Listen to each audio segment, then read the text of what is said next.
Assalamualaikum warahmatullahi wabarakatuh. Rio Rehasport kembali menyapa Anda. Oke, kita masuk ke segmen fakta di balik laga. Tentu saja yang kita akan bahas adalah fakta pertandingan pekan ke-21 antara tuan rumah Persib Bandung kontra PSM Makassar. Laga yang cukup seru, laga klasik, laga penuh emosi, laga tensi tinggi.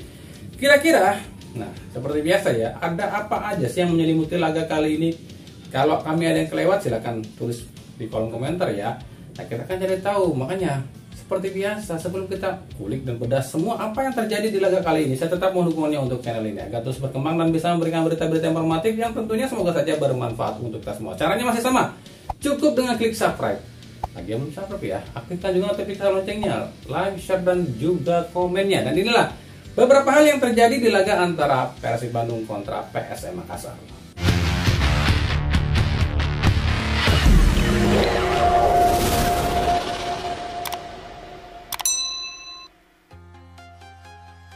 Inilah beberapa fakta yang terjadi di laga antara Persib Bandung kontra PSM Makassar.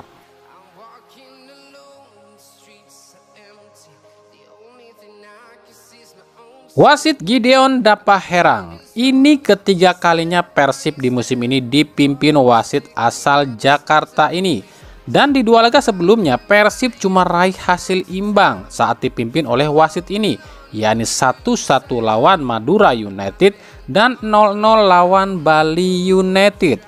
Dan lagi-lagi Persib harus tuai hasil imbang saat dipimpin wasit ini di laga ini dengan skor 0-0 lawan PSM.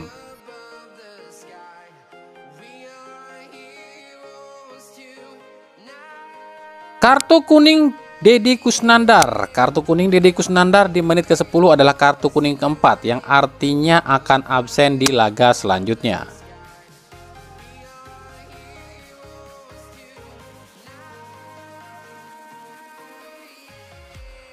Sikutan Yakob Sayuri pada Edo di menit 33 ini harusnya pelanggaran dan diberikan kartu. Tapi di sini bahkan bukan cuma kartu, pelanggaran pun tidak.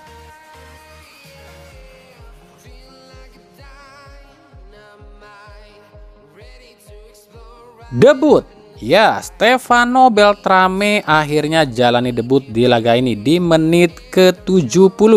Begitu juga dengan Lord Henhen yang akhirnya debut di Persib di musim ini di menit 83.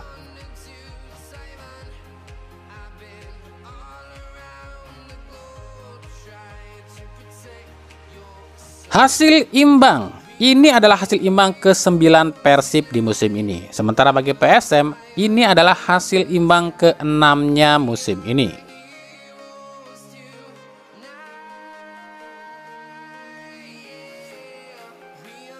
Denda. PSM Makassar di laga ini dipastikan harus mengeluarkan duit 50 juta. Sebab PSM di laga ini mendapatkan 5 kartu kuning. Cuma yang jadi pertanyaan adalah, apa iya Komdis PSSI berani nagih ke PSM sementara tim ini dimiliki Esko PSSI loh? Berani nggak tuh?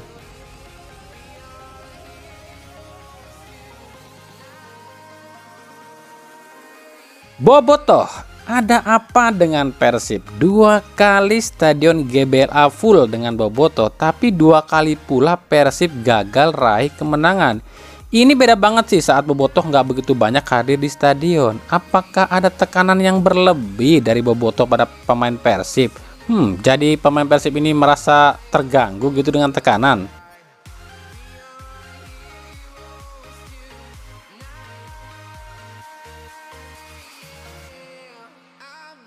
Still unbeaten. Ya, meskipun raih hasil imbang, tapi dengan ini 14 laga sudah Persib tak terkalahkan di musim ini. Namun sayang, hasil imbang Persib terlalu banyak, yakni 9 hasil imbang. Persib di bawah Persija yang raih 10 hasil imbang di musim ini.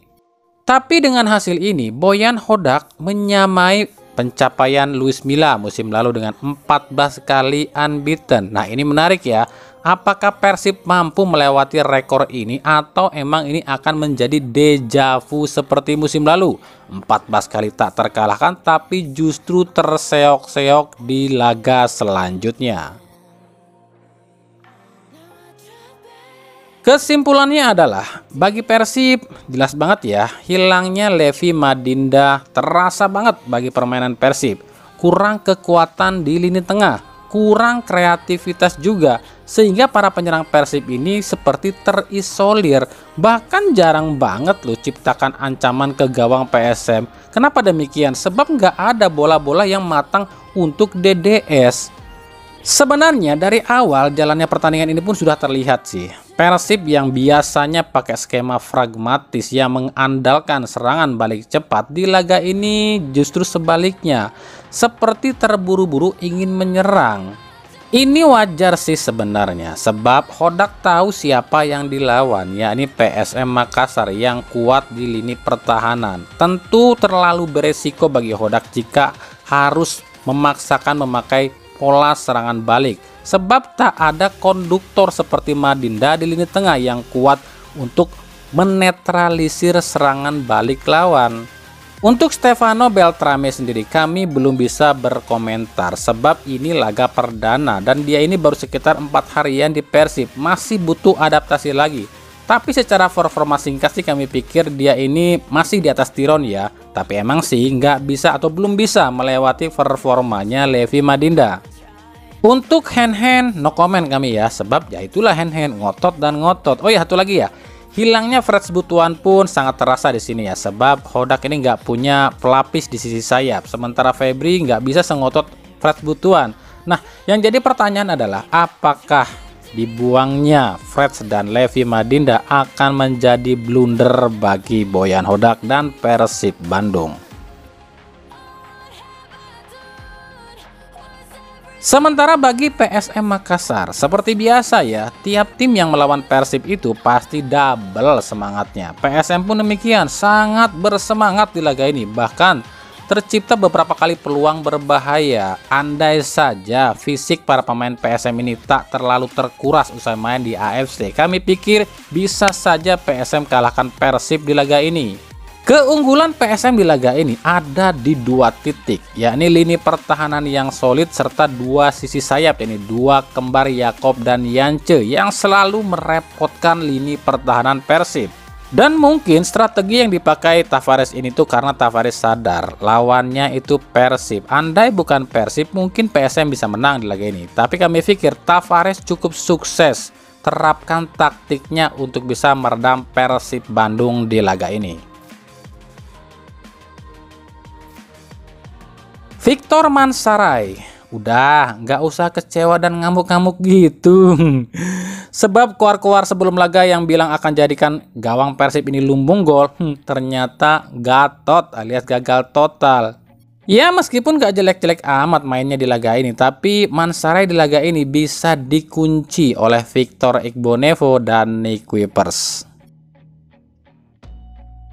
Stefano Beltrame, ada apa ini? Apakah kehadiran Beltrame ini kurang disukai oleh para pemain Persib lain? Ini terlihat ya, Ciro Alves tampak emosi pada Beltrame saat akan melakukan sepak pojok, karena biasanya Ciro Alves yang ambil, sekarang diambil alih oleh Beltrame. Maklok pun demikian, sampai membuang bola saat tahu yang Hodak suruh ambil tendangan bebas itu bukan dirinya tapi Beltrame. Apakah ada kecemburuan pada Beltrame dari pemain Persib atau karena pemain Persib ini kesal? Hodak ini mengganti Levi Madinda dengan Beltrame, entahlah. Pemain paling berbahaya di laga ini adalah Ciro Alves di kubu Persib Bandung dan Duo Sayuri di kubu PSM Makassar. Man of the match. Nah, siapa menurut kalian nih yang akan keluar jadi man of the match di laga ini? Versi kalian lu ya, versi kalian, bukan versi yang lain. Apakah Duo Sayuri, David Da Silva, Ciro Alves atau yang lain? Kami pribadi memilih yang paling tinggi aja deh ratingnya di Google, yakni ada Ciro Alves yang ratingnya di Google itu 4,4 bintang. Oke, gimana nih? Ada yang kelewat nggak nih kita nih? Atau mungkin ada hal sesuatu yang kurang nih? Ya, silahkan tambahin aja ya di kolom komentar ya. Nah itulah tadi ya beberapa hal yang terjadi di laga antara Persib Bandung kontra PSM Makassar. Ikuti terus berita seputar sepak bola khususnya Liga Indonesia dan pernak-perniknya hanya di Rio Riaspo. Terima kasih yang telah menyaksikan video ini dan mengunjungi channel ini. Kritik dan saran selalu kami nantikan di kolom komentar atau di media-media sosial kami yang ada di bawah ini.